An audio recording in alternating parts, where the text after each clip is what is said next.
Assalamualaikum warahmatullahi wabarakatuh. Om Swastiastu, Namo Buddhaya, salam kebajikan. Dewan juri yang terhormat, perkenalkan saya Diva Syafi Parmeswari selaku pembicara 1 bersama kedua rekan saya, Karina Nursyahla dan Dava Aditya dari kelas 10 MIPA 6. Terkait dengan mosi kenaikan harga BBM, kami selaku tim pemerintah menyatakan bahwa kami setuju dengan kenaikan harga BBM. Dewan juri yang terhormat, pemerintah mensubsidi dua jenis bahan bakar, yaitu Pertalite dan solar. Dengan meningkatnya mobilitas masyarakat akhir-akhir ini, jumlah konsumsi bahan bakar minyak pun meningkat drastis, bukan? Dari total 2.000 triliun APBN Indonesia tahun 2022, Badan Anggaran telah menetapkan subsidi untuk bahan bakar sebesar 502,4 triliun atau 25% dari total APBN. Namun, karena harga minyak mentah dunia yang meningkat akhir-akhir ini, yakni sebesar $105 atau 1,6 juta rupiah per barrel, sementara volume subsidi diproyeksikan mencapai 29 juta kiloliter untuk Pertalite dan 17,4 kiloliter untuk solar, maka subsidi dan kompensasi akan mencapai 698 triliun rupiah. Lantas, kelebihan pengeluaran sebesar 195,6 triliun rupiah akan ditagihkan tahun depan. Ini yang akan mempersempit ruangan anggaran tahun 2023. Lebih singkatnya, untuk menutupi pembengkakan subsidi bahan bakar pada tahun ini, di tahun depan, Badan Anggaran akan semakin menekan subsidi bahan bakar, harga BBM semakin naik, kenaikan harga semakin tinggi, dan inflasi tidak dapat terhindarkan jika subsidi bahan bakar tidak segera ditekan. Dengan kata lain, jika harga BBM tidak segera dinaikkan, akan memberi lebih banyak dampak buruk terutama dalam hal kenaikan harga di tahun depan. Yang kedua, Dewan Juri yang terhormat, Presiden RI Joko Widodo menyatakan bahwa mayoritas BBM bersubsidi digunakan oleh kelompok masyarakat mampu. Menurut data dari website Kementerian Keuangan, hanya sebanyak 5% subsidi solar dan 20% subsidi Pertalite yang digunakan oleh kelompok masyarakat yang berhak. Tandanya, lebih dari 70% BBM bersubsidi malah dinikmati oleh masyarakat mampu. Sangat disayangkan jika alokasi dana ratusan triliun ini ternyata tidak tepat sasaran, bukan? Maka dari itu, untuk menekan pembengkakan APBN, subsidi BBM harus ditekan dan harga BBM pun mengalami penyesuaian. Kendati demikian, pemerintah tetap memberi subsidi berupa bantuan langsung tunai kepada masyarakat tidak mampu. Sehingga di tengah kenaikan harga BBM, masyarakat yang bekerja di bidang layanan transportasi seperti supir angkot dan ojek online tidak perlu risau mengenai biaya bahan bakar. Dengan demikian, alokasi anggaran untuk subsidi menjadi lebih difokuskan ke kelompok masyarakat yang berhak saja. Dewan Juri yang terhormat, sesuai dengan cita-cita bangsa Indonesia yang tercantum dalam pembukaan UUD 1945, yaitu untuk memajukan kesejahteraan umum, tentunya pemerintah selalu membuat kebijakan demi kesejahteraan rakyat, bukan? Jika pengeluaran APBN tahun ini tidak kunjung ditekan, negara Indonesia akan mendapat PR baru dalam menutupi pembengkakan APBN di tahun depan. Ditambah dengan ancaman resesi ekonomi global tahun 2023, tentunya akan semakin mempersulit rakyat dalam menghadapi kenaikan harga yang ada. Maka dari itu perlu kami tegaskan bahwa kebijakan kenaikan harga BBM ini dibuat semata-mata demi kesejahteraan rakyat dengan memikirkan konsekuensi jangka panjang. Maka dari itu kami setuju dengan kenaikan harga BBM. Karena yang pertama, kenaikan harga BBM ini bertujuan untuk menekan pembengkakan APBN 2022. Jika tidak, masyarakat Indonesia akan menghadapi kenaikan harga yang lebih tinggi di tahun depan. Kemudian yang kedua, subsidi bahan bakar ini tidak tepat sasaran, sehingga anggaran sebesar ratusan triliun untuk subsidi BBM ini malah habis dimakan oleh kelompok yang tidak berhak, bukan? Oleh karena itu kami menyediakan solusi, yaitu dengan mengalihkan alokasi anggaran subsidi BBM yang begitu besar menjadi pemberian subsidi langsung untuk masyarakat tidak mampu, terutama yang bekerja di bidang layanan transportasi. Terima kasih. Assalamualaikum warahmatullahi wabarakatuh. Sebelumnya izinkan saya memperkenalkan diri terlebih dahulu. Saya Karina Nursyahla dari kelas 10 MIPA 6 akan memperkuat argumen yang telah disampaikan oleh rekan saya, Diva, mengenai mosi yang telah kita bahas, yaitu kenaikan harga BBM. Kenaikan harga BBM ini merupakan polemik yang sedang terjadi dan kasusnya selalu berulang sama selama Indonesia berdiri. Merangkum dari beberapa sumber yang telah kami dapat, tercatat kenaikan BBM telah terjadi pada masa kepemimpinan Presiden Soeharto. Diawali pada tahun 1980, 1991, 1993, dan 1998. Pada masa kepemimpinan Presiden Gus Dur sebanyak 1 kali, Presiden Megawati sebanyak 2 kali, dan Presiden SBY sebanyak 3 kali. Kami menyatakan setuju dengan kenaikan harga BBM di sini. Mengapa? Alasan yang pertama, memperjelas apa yang sudah disampaikan oleh rekan saya sebelumnya bahwa kenaikan harga BBM ini dikarenakan pembengkakan APBN. Maka subsidi yang seharusnya diberikan pemerintah kepada BBM bisa disubsidikan atau dialokasikan ke sektor lain seperti fasilitas umum, transportasi umum, ataupun subsidi kepada masyarakat dengan ekonomi menengah ke bawah. Alasan yang kedua, mengapa kami setuju dengan kenaikan harga BBM ini? Karena seperti yang telah saya singgung sebelumnya mengenai transportasi umum di sini berdampak besar bagi ketergantungan masyarakat terhadap BBM. BBM merupakan hasil pengolahan dari sumber daya alam yang tidak dapat diperbaharui. Dengan arti yang lain, bahwa sumber daya penghasil BBM ini akan tiba masanya, cepat atau lambat, habis dan tidak bisa dipakai lagi.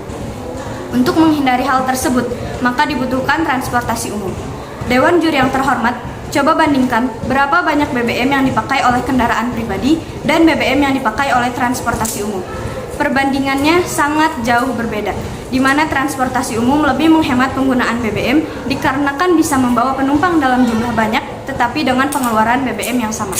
Lalu, melihat fakta saat ini, mengapa masyarakat lebih memilih memakai kendaraan pribadi? Salah satu faktor penyebabnya karena ketidaknyamanan masyarakat terhadap fasilitas transportasi.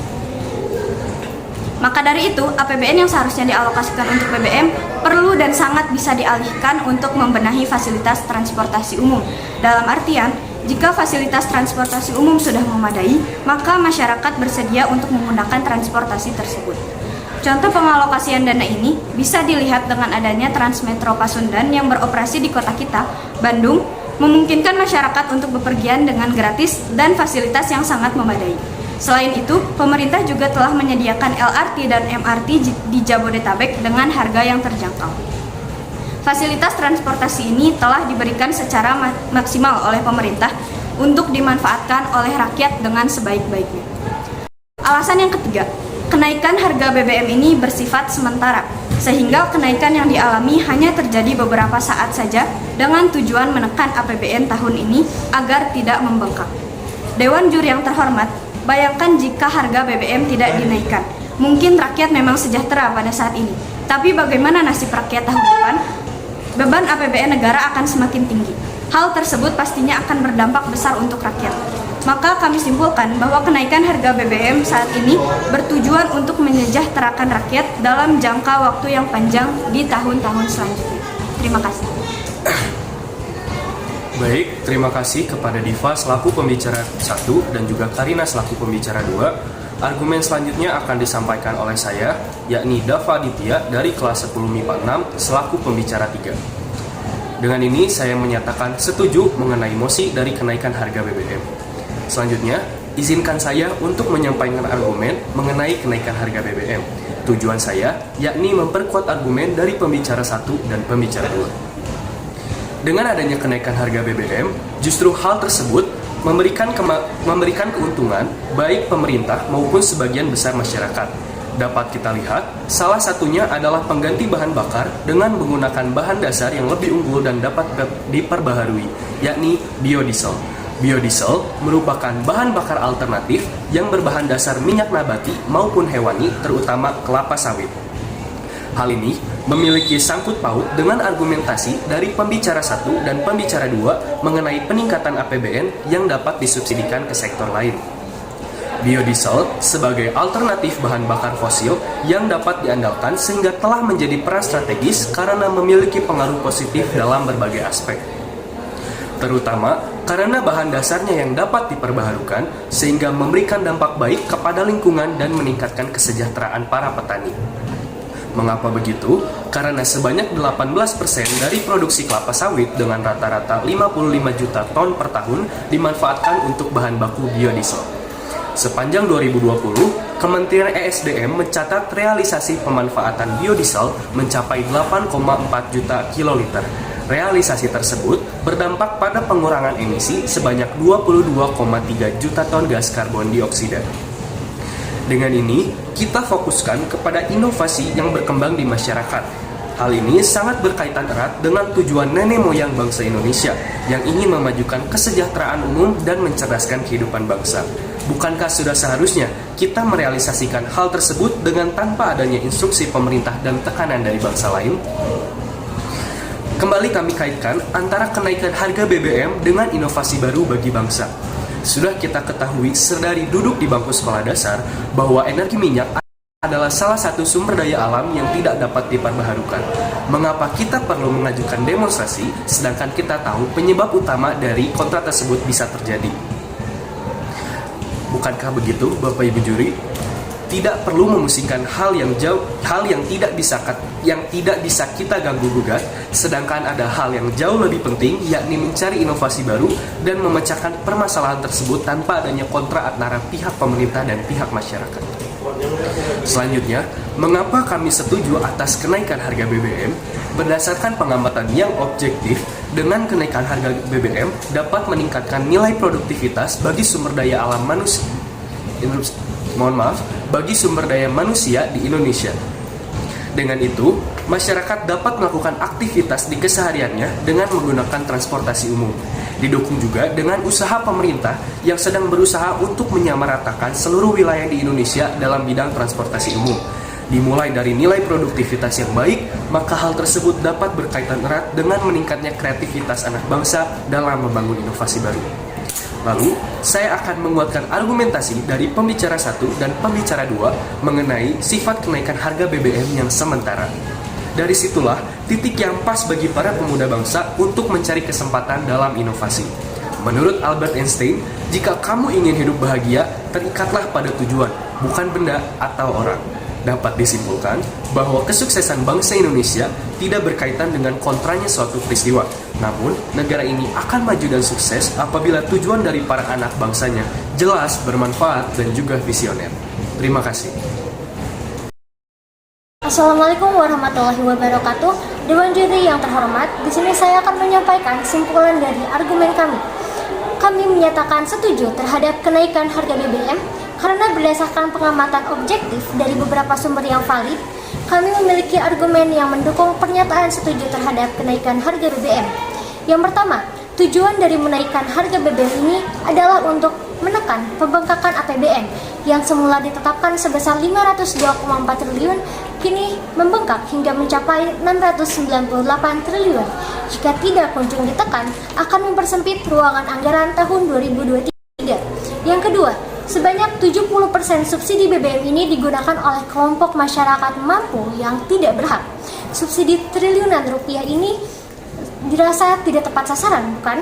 Maka dari itu kami berupaya memfokuskan subsidi menuju bantuan langsung tunai untuk masyarakat tidak mampu, terutama yang bekerja di bidang layanan transportasi seperti supir angkot dan ojek online.